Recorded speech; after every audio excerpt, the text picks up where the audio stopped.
understand Lovey's been showing you lots of tape of the Bears' defenses and stuff like that. Take me through that, and what's he trying to get across to you guys? How much you guys feeding into that? This guy. Special teams. We want to know what you're all about, Danny. No, he just emphasized, the takeaways. He showed, Peanut Tillman and those guys how, every time they went to make a tackle, they went for the ball too. Once we watched that and it was like, wow, we can get that done, and we did that last week. Was it kind of unique, him putting on old tapes like that? I mean, have you ever done anything like that before? It wasn't. Those are guys still playing in the league, Yeah, I don't think it was more unique. It was just more of a mind eye-opening experience, just to see that, what he's trying to emphasize since OTAs and off-season workouts, that it can really be done. And, like showing a guy like Peanut Tillman that, it's just incredible how he just gets the ball out. He's always around the ball, and he always finds a way to get the ball out. Has he been doing that since day one, or is that was that like the first time he actually did that, or has that been something he's been doing all along, like showing you film with the Bears?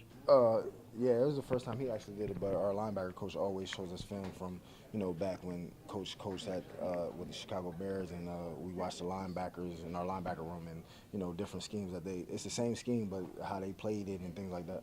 Is there a sense that this one feels different for him? I know he's got the same consistent message, but come on, it's Chicago, the team that let him go. I'm not sure. I could just go by what he said. He has the same, like you said, the same demeanor, the same, we do the same thing, the same rituals. So, I don't know. You have to ask him. How about for you guys, though, in this room? Does this feel different? No, not all games are the same.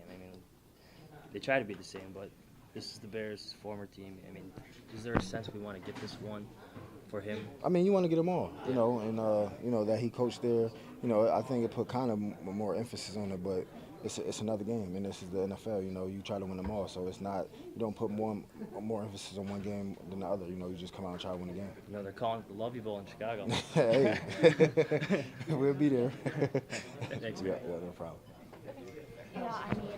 First of all, I didn't get a chance to talk to you since that win. That had to do so much for you, especially, for you to play such a big part. In the previous game, like in Atlanta, when you had that pick six, it didn't really amount a whole lot as far as the outcome of that game, but it really set the tone for the game this time around. What happened there on that first play?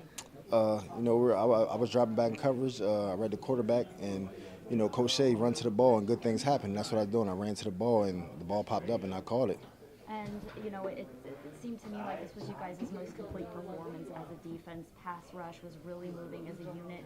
And also the pass rush, it seemed like they were really working hand-in-hand with, guys behind them, coverage-wise, too. A couple times it seemed like RG3, he went to make his throws, but, he wasn't able to make his reads downfield. He was frozen in the pocket a little bit. Yeah.